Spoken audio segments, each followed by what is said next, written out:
Thanks for coming back into the office today. I appreciate you taking the time. Last time when we first got together, you mentioned that life insurance was a pressing need for you.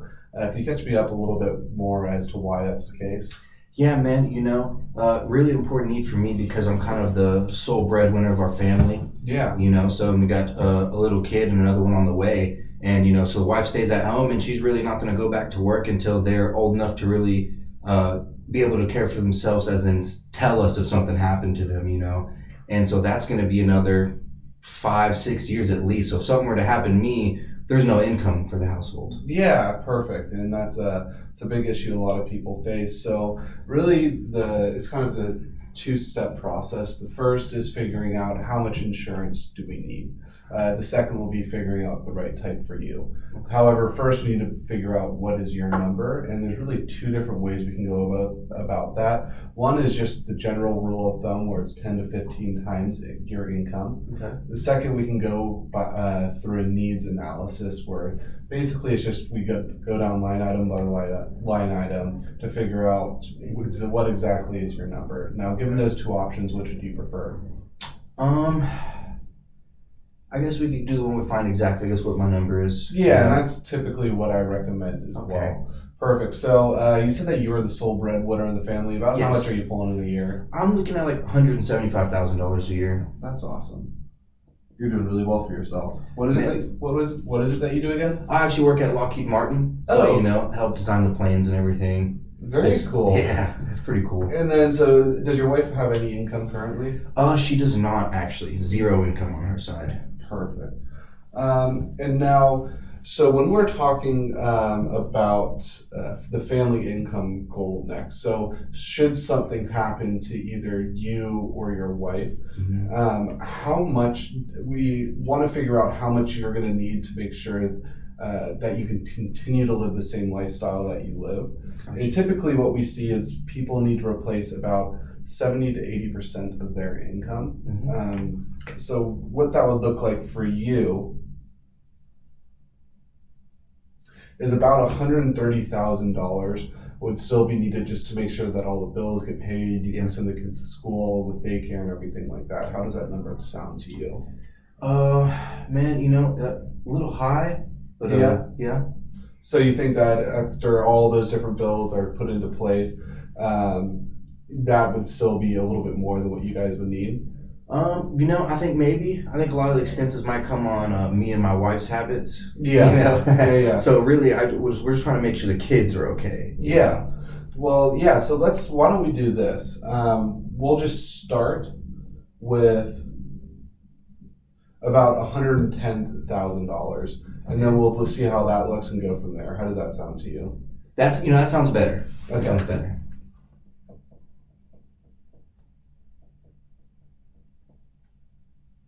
And then, should something happen, do you guys have any other sources of income that could help towards what you guys are currently doing? Man, honestly, I think I'm the only source of income on that. We don't really have any other sources of income coming in. No worries.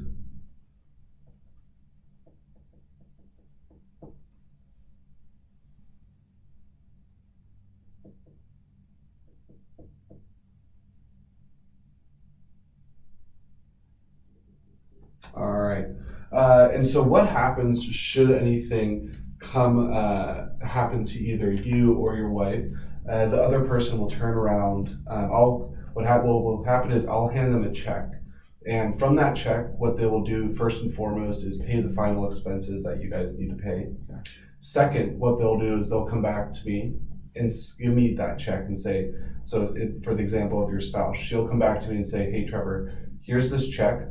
Now I need this to so that I can live off this money for the rest of my life." And now we use an inflator for this, and typically we use about 5%. And the reason behind that is with how market performance works. That's what we safely believe we can pull from that sum of money every single year. How does that number sound to you? That kind of makes a little sense right there. Inflation definitely factors in.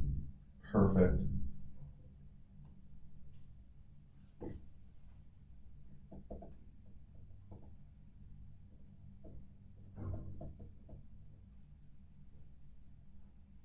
Alrighty. So typically, what we see in Fort Worth, what is your theory on funerals, and how would you like to have that paid for should anything happen? Um, what do you mean like that? Like in a cemetery or what? Yeah, so typically in Fort Worth, we see a standard funeral cost about $10,000 today. Yeah. Is that about what you're looking for? Yeah, that's actually probably about like nothing too fancy. Just you know, try to keep it all in the.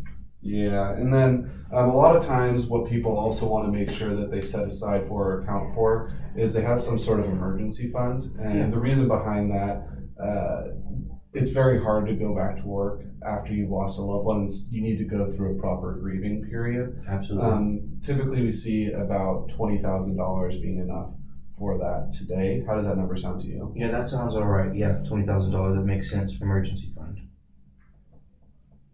And then you said you had some kids. How many kids do you have? Two. Two. One on the way. One right now. What's your philosophy on college planning? Man, I want to make sure that their college actually can be paid for. I definitely am a firm believer of it's a lot easier on them to learn if they don't have to worry about paying for it. Exactly. So typically, what we see today for your 3 kids, it's going to be about $100,000 to send them each through college. So we'll set aside about $300,000 in total for each of them, should something happen. And then, how much do you guys have left on your mortgage? I know you said you're homeowners. Yeah, I mean, we've only owned probably for about 5 years now, so I think what we pretty much owe is like, I'd say we about like $160,000 left on it. Perfect. And then, do you guys have any other outstanding debts? You know, we did just buy my wife a new SUV. So that thing, I think we have about 20 grand left on that one. Yeah, and typically what I say about that is something should happen, you're going to be able to sell that car and make the money back. So Got you. if that's the case, we'll just say no other. Nothing else out there for you.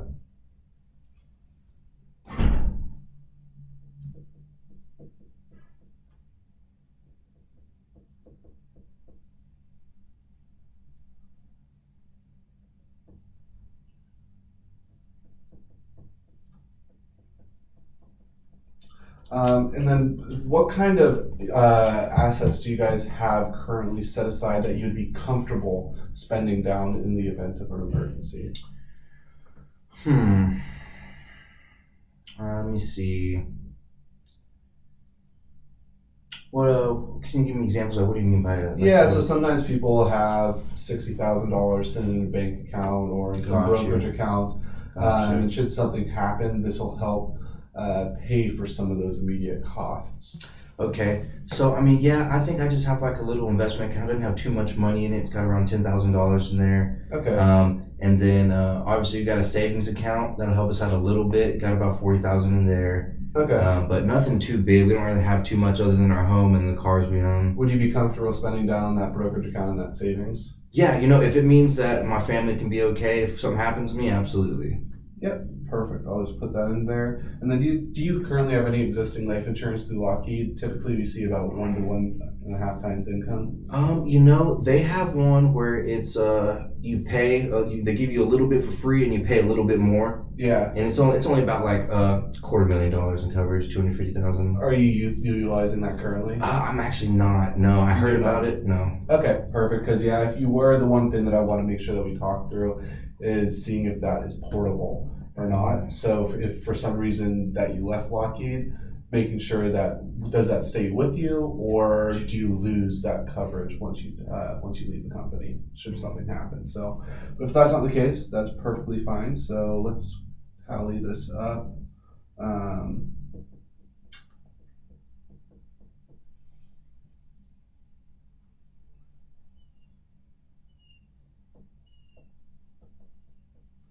All right, so are you ready for the grand totals here, Nate? Oh yeah, absolutely.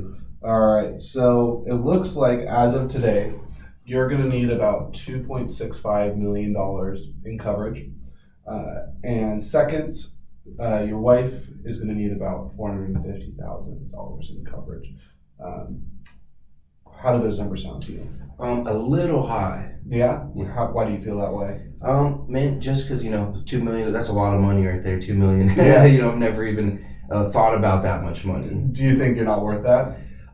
Man, I wouldn't say it like that. It's just kind of more like we've never even I've never like kind of fathomed even having that much money. Yeah, no, and I completely understand that. It can seem like a big number sometimes, but let's go back and make sure that we're covering everything that is absolutely necessary to cover. So, would you want to make sure the mortgage is paid down should something happen to you? Absolutely, 100%. Yeah, perfect. $300,000 for the education fund. It's going to be about $100,000 if you want to pay for a private for an in-state Texas school for your kids today. College costs are inflating more than any other cost aside from long-term care and medical expenses.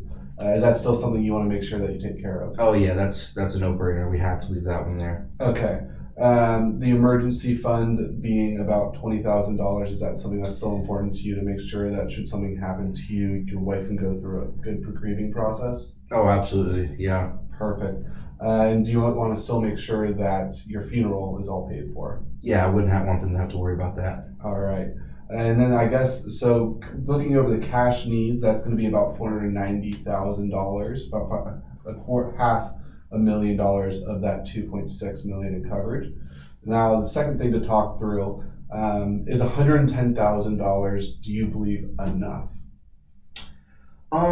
You know, I think it would be. I mean, it is kind of a big jump from 175, but you know, you're kind of cutting out my expenses, and that's kind of what was in my mind. Mm-hmm. Cutting out like what I spend on like my food when I go out to lunches or I go out to dinners. Yeah. So I guess that's the reason I put that number on there. Do you think you spend about $65,000 on yourself alone?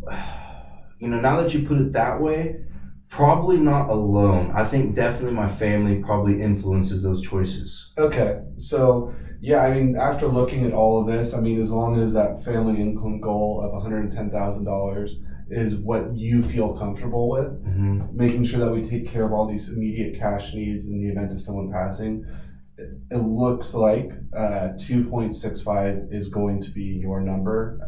Do you feel better about that now? You know, now that I know that this would for sure be covered, just in case anything happened to me, I Yeah. definitely like the reassurance of making sure, you know, what you listed will, not a question, be covered if something happened to me. Perfect.